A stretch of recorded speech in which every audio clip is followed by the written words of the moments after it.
911, this is dispatch.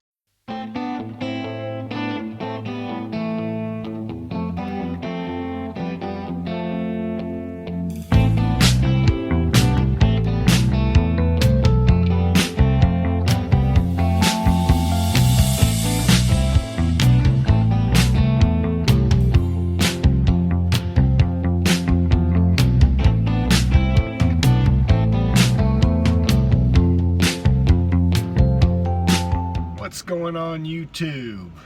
Buck Rub here. Welcome to another edition of Buck Wild Trucking.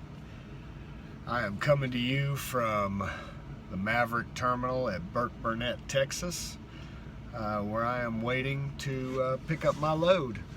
I really don't have a whole lot of information. I've had a couple people send me messages asking me for updates, and there's really been nothing new. I think the last time I talked to you guys, I was right outside of Los Angeles, where I gave you that video showing them unloading the glass.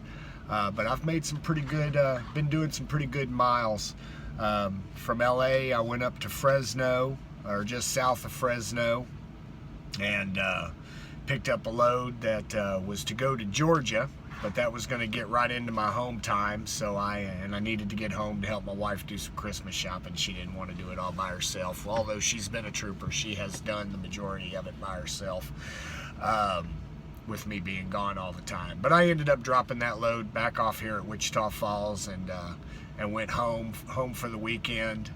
And then Monday, when I checked in that I was ready to get on a call, I was given my choice either to head back up here to Wichita Falls and get in line, or to go pick up a trailer that was broke down in Austin, Texas, a truck that was broke down, pick up his trailer and take it on to Laredo, which is what I did. We get a lot of glass loads that go into Mexico, and we don't take them into Mexico. We drop them and get the trailers checked in and inspected, and then we take them to a forwarding company that will then take that trailer and give it to a Mexican driver that'll take it on south. And then typically we grab an empty trailer, which is what I did, and bring it back to Wichita Falls, or in my case, I went to Corsicana, Texas. And that was another facility over there, and I had never been there before.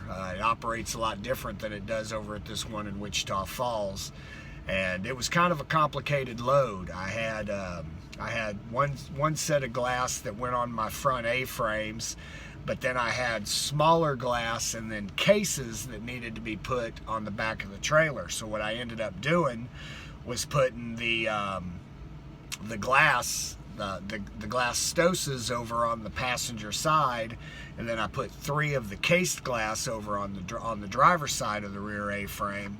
But then I had 2 more cases of glass that had to go on the back of the trailer. So we got all that on there, got it all secured, and I unwrapped my tarps, and it ended up that my tarps that came back from Mexico were not glass tarps, they were lumber tarps. And it took a while to get the guys to actually use the crane to put the tarps up, and I attempted to get them up there by myself, but with the boxes that were on the back of the trailer and then nailed to the trailer with some cribbing, I couldn't get in between there to get the tops on, so I ended up waiting well into the night to get my tarps on there and get them secured.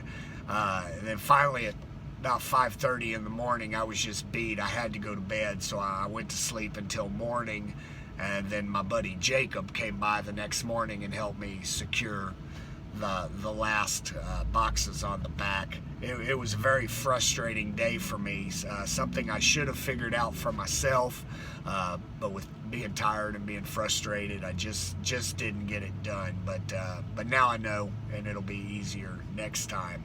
Oh, backing up, that load that I had taken to LA, I had told you earlier that it had taken me like 3.5 hours to secure and get that tarped. Well, I had the exact same type of load coming out of Fresno, and I was able to get that done in about an hour and 15 minutes. So like I said before, as I do it, it's going to get quicker. And that DGL trailer, I really like them. A lot of people complain about them, but I really like them the way that tarping system works. It seems to be a lot easier than these step decks, where you have an individual tarp on each A-frame and then a tarp on the very back. But I took that load out of Corsicana and took it to Santa Teresa, New Mexico, which is right on the other side of El Paso. And then I deadheaded it back here to Wichita Falls again, where I needed to have my truck brought in for service. I needed to have my bunk heater replaced. My bunk heater has not been working, so I've been having to idle on these cold nights. And I've been looking at my idle times. You know, our PFP bonus is based on several factors, you know, safety, washing your truck, idle time, miles per gallon, miles per day. There's a lot of factors that go involved in your PFP bonus. And even though I'm not being judged yet, I'm trying to get accustomed to being in there so that I can get that extra pay.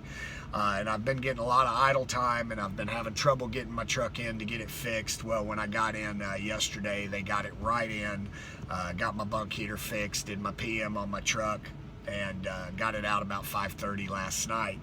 So I put in a macro that I was ready to roll, and then as soon as my fleet manager got my message this morning, they got me a load. However, it's not until 4 o'clock tonight, so I'm gonna eat some lunch and try to take a nap, but it'll be another all-nighter going to Laredo. But this is a preloaded trailer, so all I have to do is inspect the securements, strap the existing tarp down, and then roll.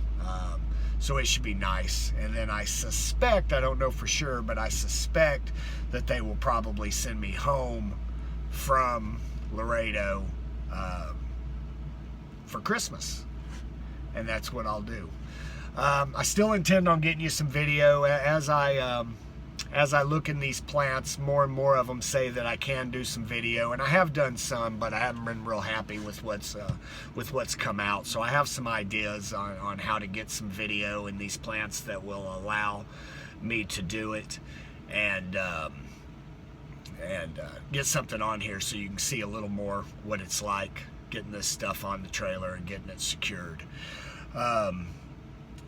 My paychecks have been really good. I've been real happy. I have not received a paycheck yet that was well, other than in my training, but I've been bringing home over $1,000 a week, and I suspect that will get better as I get quicker, and I'm sure some of them will be lower, you know, depending on how freight goes through the winter. But I have not been sent into the snow yet. I've got a new fleet manager. He seems to be really cool. We seem to have a real good relationship and good communication. And I'm sure as he starts to learn about me and I learn about him, we're going to work better and better together. And I really think Maverick has been a very good choice for me. So I'm going to let you go. Again, if you're interested in Maverick, at the end of the video, I'll put up the details on how you can become part of the team. And until next time, I'm Buck Rub, out.